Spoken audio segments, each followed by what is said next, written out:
Alright gang, here's Nugget 6 in our wisdom series. Go back and track through the other 5 if you haven't done already. This will make more sense if you do. Here's a truism of life, that people are contagious.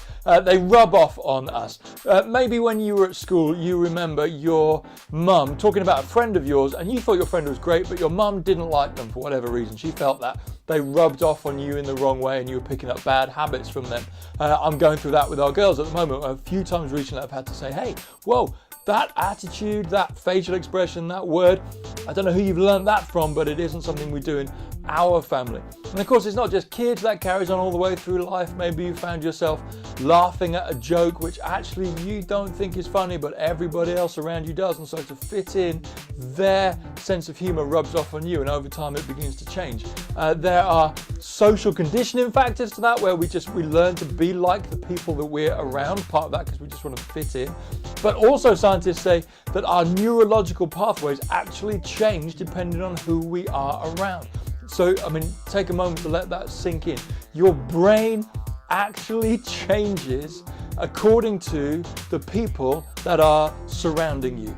The neurological pathways in your brain will flip over time. If there are cynical people all around you the whole time, your brain will become wired so that you become more cynical. If there are positive people around you all the time, your brain will become wired so that you become more positive. It works through social conditioning, it works through science, and it works through just magic. Who knows how that works?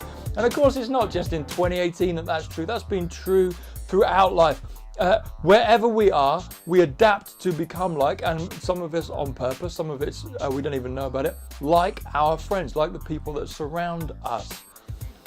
Throughout the Proverbs, which we're studying as we try and grow in wisdom, there are stories of people who make decisions based on the influence of their friends. Have you ever done something which you would never have done were it not for a friend? Maybe on the bad side, and you get caught and you end up saying, they made me do it. Or maybe on the good side, you wouldn't have had the courage to do something unless a friend encouraged you and cajoled you and made you do it. Maybe their influence made you believe that it was possible for you to do it. Our friends influence us.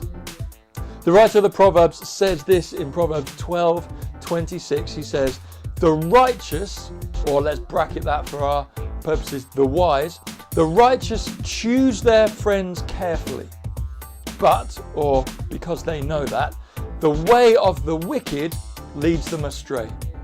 The righteous, the wise, they choose their friends carefully because they know that the way of the wicked will lead them astray. So here are two challenges and a remarkable and fantastic truth that come out of that.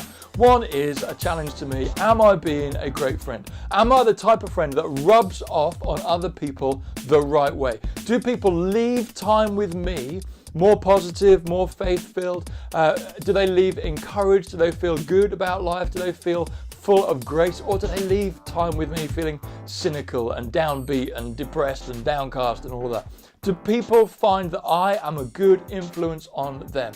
That's challenge number one. Challenge number two is, well, are there people that I surround myself with who I know in my honest moments, they're not great for me, that I change when I'm around them? My humour becomes more cutting around them. I become more crass in my conversation around them. I become more downbeat around whatever it is for you. Are there people that surround me who are rubbing off on me in a negative way? And do I need to reevaluate my relationship with them?